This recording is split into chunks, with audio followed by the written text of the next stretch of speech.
Fighting with rebel forces in Libya. Foreign Affairs will not confirm it, but friends say 24-year-old Nader Ben Rahim was shot by a sniper as he and other rebels stormed Muammar Gaddafi's compound in Tripoli on Tuesday. Ben Rahim was born in Edmonton but had family in Libya.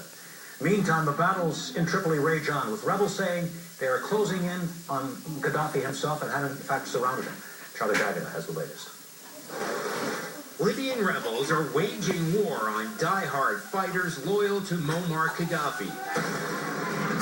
They've surrounded buildings near the colonel's compound. Rebels believe he and his sons are hiding in a hole.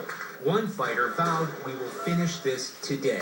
A pro-Gaddafi TV channel broadcast a new message from the colonel. He told supporters they must fight and destroy rebels who have taken over Tripoli. It isn't clear if the message was live or taped. Some Libyans can't wait for his 4-decade-long reign to come to an end. 42 years! Rebel forces say they have captured the city's airport after an intense gun battle.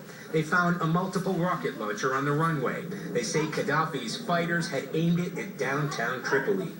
NATO is helping in the hunt for the colonel and what's left of his war machine. This was a very brutal and well-supplied regime, which is likely to have pockets of resistance continuing for some days yet.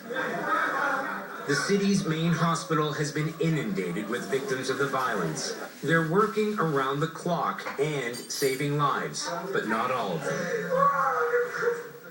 Many are victims of lethal snipers still holed up in the city. Rebels say one of their biggest targets now is Gaddafi's hometown of Sirte, about 250 miles from Tripoli. They think loyalist fighters are regrouping there for one last stand. Charlie Daggett of CBS News. Many Libyan Nova Scotians are celebrating yesterday's rebel breakthrough in Tripoli. Last night, several got together in Halifax to celebrate. And although Gaddafi has not yet been found, they say there is no way he can come back from this, and that only means good things for Libya's future. Global's Nicole Weisberg reports. It's a scene most Libyans never thought they'd see. Rebels knocking down the walls of Gaddafi's high-security compound in Tripoli. We are very happy. We are like in a dream. Nova Scotia Libyan Miftah Abu-Swah compares Gaddafi's brutality to Hitler's.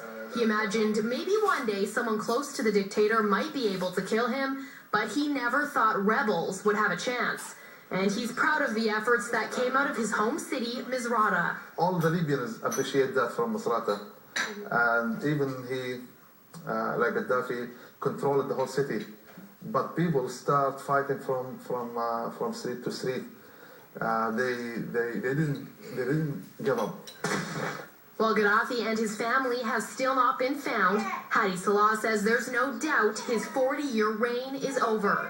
Still, he says there's some anxiety about the future. We are happy that it is over, but nonetheless we are also apprehensive about the future because we don't have really strong government that's controlling the institutions. Political scientist John Meeser says the sooner Gaddafi is found, the sooner Libya will be stabilized. And while there are a lot of uncertainties about the future, he says there's the potential for Libya to make some big strides. Largely also because it's a country of 6 million people, and they have the ninth largest oil reserves on the planet. So there's a great potential for them going forward with good governance. Now, that's the problem, is coming out of 40 years or 4 decades of this type of leadership, no matter who it is, will the new regime be able to input and put things in place? One good sign, Meeser says, is over the past few days, the National Transitional Council has been showing a great deal of leadership and forethought on decisions. Whether that will continue will only be seen in time.